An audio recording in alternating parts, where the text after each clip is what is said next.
Hello mga ka-SFT, today is Monday, November 16. Nandito tayo ngayon sa Barangay Linaw East sa Tuguegarao City, isa sa mga lugar na pinaka-naapektuhan ng malawakang pagbaha sa lungsod. Pagamat humupa na yung tubig, dati kasi lagpas tao sa aking kinatatayuan, makikita natin yung linya kung saan umabot yung baha. Kahit papano, okay na yung kanilang buhay dito, nakababalik na sila sa kanilang mga bahay, pero kailangan pa rin ng tulong ng ating mga kababayan. Samantala, sabi naman ni Governor Manuel Mamba ng Cagayan, sa ngayon itinigil muna yung rescue operations. Bukas na raw yung mga major highways papasok ng Cagayan kaya makapapasok na yung ayuda mula sa ibang mga lugar. Nagbabala naman ang National Disaster Risk Reduction and Management Council na magbigay lamang ng donation sa mga organisasyon na may proven track record. Dahil sa pagbuhos ng donasyon at pinansyal na tulong, maaaring gamitin daw itong pagkakataon ng mga scammers para makapanloko ng kapwa at pagkakitaan ang disaster. Nanawagan naman ang ilang opisyal ng Department of Education na suspindihin muna ang klase sa mga lugar na apektado ng sunod-sunod na bagyo. Hindi daw ito limitado sa online learning dahil problema pa rin ng kuryente, tubig at iba pang batayang pangangailangan sa mga nasalantang lugar. Mula po rito sa Tuguegarao City, ako si Ate Maraulio. Stand with us, stand for truth.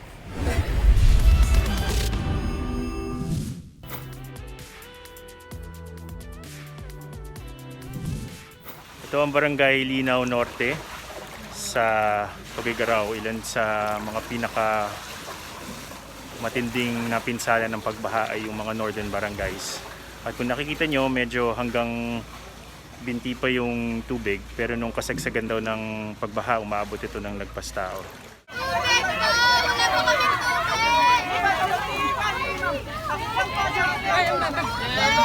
Yung sitwasyon dito sa Barangay Linaw talagang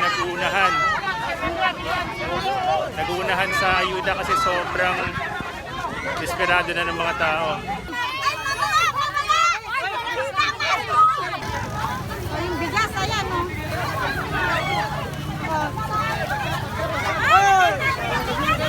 Ano po itong dala ninyo, Nay? Tapo at humingi kami ng tulong sa bawat dumadaan pero tinatawanan kami. Bakit naman daw? Ewan ko nga po, akala nila nagbibiro kami na humihingi ng tulong. Sino ba naman? Isa naman magnakaw kahit humingi ka na lang ng tulong. Kung sino magbibigay, salamat. Yung hindi, salamat pa rin. Dahil siyempre naiintindihan din namin ang sitwasyon. Ang hinihingi ng mga residente ngayon ay unang-una tubig na may inom, pagkain at kandila dahil wala silang kuryente at napakadilim dito kapag gabi. Yung pupuntahan nating lugar, isa siyang relocation area. Kaya lang binabaha naman pala yung kanilang lugar. So yung mga kababayan natin doon, mukhang delikado rin pala yung kanilang na paglipatan.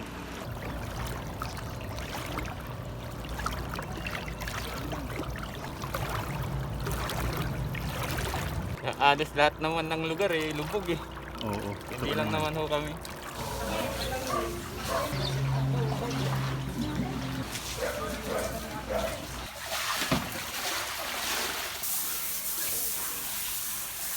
Matagal na kayo nakatira dito? First time lang ko sir. Hanggang 5 months pa lang sir. Pagkatapos ba nito, anong plano ninyo? Dito ka pa rin ba titira? Oo sir, wala lang kaming sir Dito lang talaga. Walang paglilipatan? Wala sir.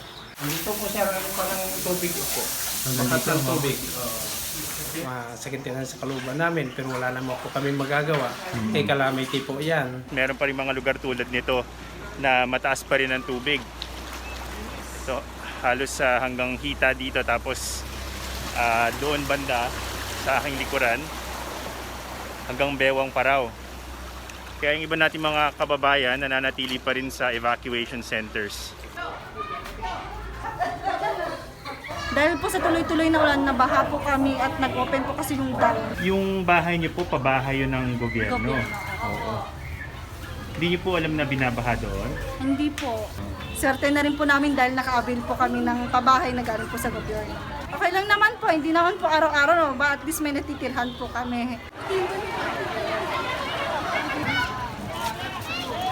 Right now nga po, ito yung mahabang pila, hindi na napapractice ang social distancing.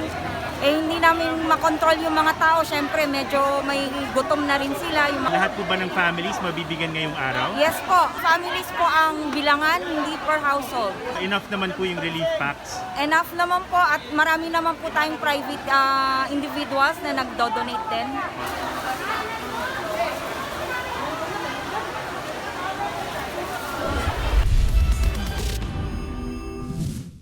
Sinisi ni Pangulong Duterte ang climate change sa ibang mga bansa.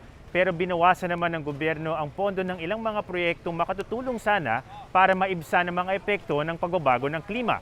Here's Richard Haydarian.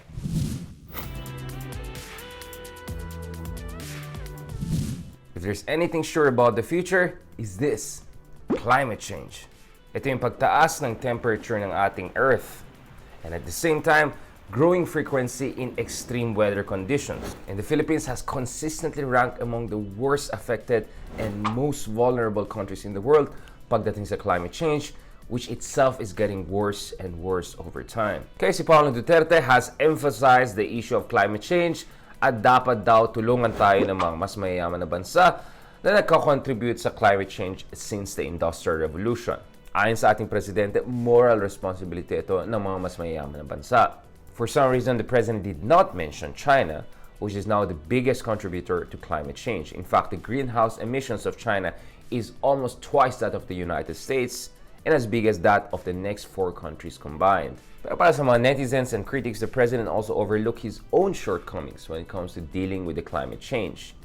In fact, shortly after the President's talk on climate change, nag-trending yung so-called Project NOAA and Calamity Fund sa Twitter. NOAA, of course, stood for Nationwide Operational Assessment of Hazards, which is a project that was sponsored by the Department of Science and Technology that the national government more or less defunded since 2017 under President Duterte. Yung Calamity Fund naman is yung allocation ng necessary resources for the National Disaster and Risk Reduction Management Council from the Annual General Appropriations Act by the Congress or yung ating national budget. DOST launched yung NOAA in 2012 in response to the country's need for comprehensive disaster prevention at saka yung mga mitigation measures. Pero by 2017, medyo kapos na po sa funding kaya nahirapan na ituloy yung ganitong project na napakamahalaga para sa atin. On the other hand, yung deliberations of the 2020 national budget last year, nakita natin na na-reduce yung budget for NDRRMC to only 16 billion, a 4 billion cut from Duterte's initial proposal of 20 billion pesos. So magaling mag-blame ng mga rich countries, magaling mag-call for more assistance from other countries and more solidarity with fellow Southeast Asian countries. But for some reason, hindi na mentioning China, which has been a major contributor, the leading contributor to greenhouse emissions in recent years. And for some strange reason, this administration has also reduced funding for very important projects para ma-prepare tayo for climate change. Project NOAA at saka yung size ng ating Calamity Fund. Climate change is real, climate change is getting worse, at kailangan natin ng proactive governance. Enough of just talking about resilience, let's talk about preparedness and governance. Ako po si Richard Haydarian. Stand with us, stand for truth. Nangangailangan pa rin ng tulong ang mga probinsyang hinagupit ng sunod-sunod na bagyo. Ang masaklap ang ilang mga barangay nakatanggap daw ng inaamag na bigas. May report si Ian Simbulan.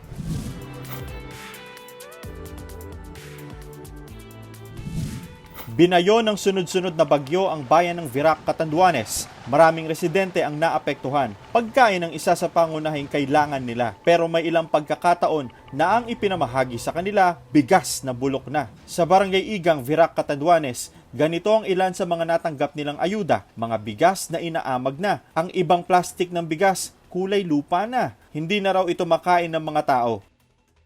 Nung i-distribute na namin, dahil iniwala sa amin, nakaskaw ko, nung i-distribute namin, may bumalik na mga kabarangay ko na mga bulok daw yung bigas nila. Mabango, na di na talaga pinikainin daw. Kaya ang ginawa ko, pinag-ipon-ipon ko doon sa plaza yung mga nagsibalika, nasa 40 plastic, naka-plastic na po.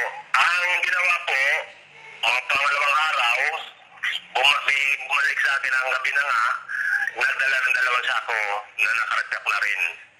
Kapalit daw dun sa bulok na bigas. Laking pagtataka ng mga residente kung paano ito nakalusot sa ahensya ng gobyerno na namahagi ng ayuda. Ganito rin ang ilang natanggap na relief good ng ilang residente sa barangay Simamla, Virac, Catanduanes.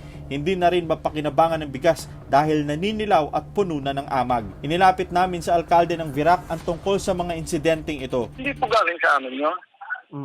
Kasi ang pinamimigay namin, puti ang balot, hindi yelo. Tapos wala akong kaming old stock kasi nawawalan nga kaming stock eh. Nauubos ka agad yung namin, yung relief kasi kulang naman kami sa relief. Sa amin po yung mga nagpapak, talagang pinaano namin yan na mag-check ng quality.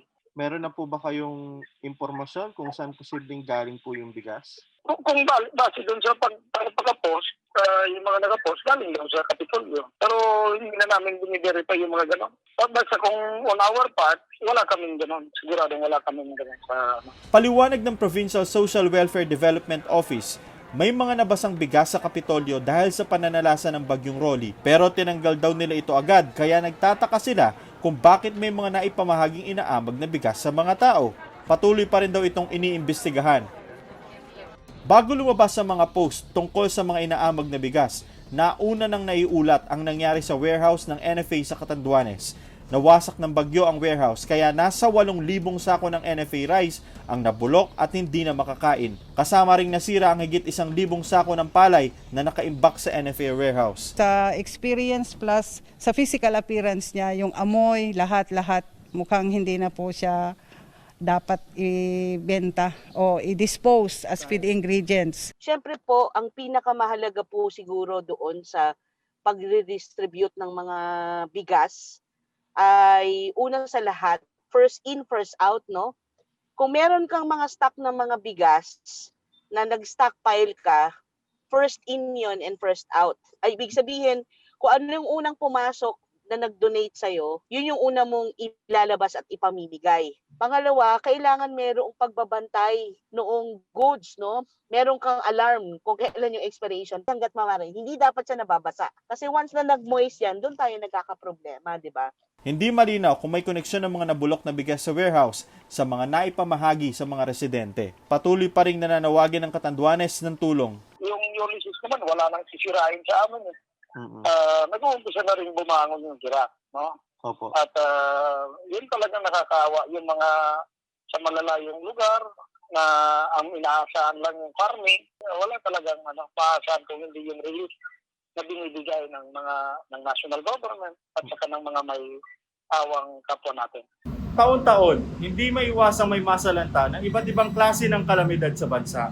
Sa panahong kinakailangan nila ng agaran tulong sa pagkain at inuming tubig, mahalagang maplano na hindi ito sirang makarating sa sikmura ng mga apektadong residente. Ako si Ian Simbulan, I stand for truth. Yun na muna mga ka-SFT, please don't forget to like and follow our Facebook page for the latest updates. Mula po rito sa Tuguegarao City, ako si Ate Maraulio. Stand with us, stand for truth.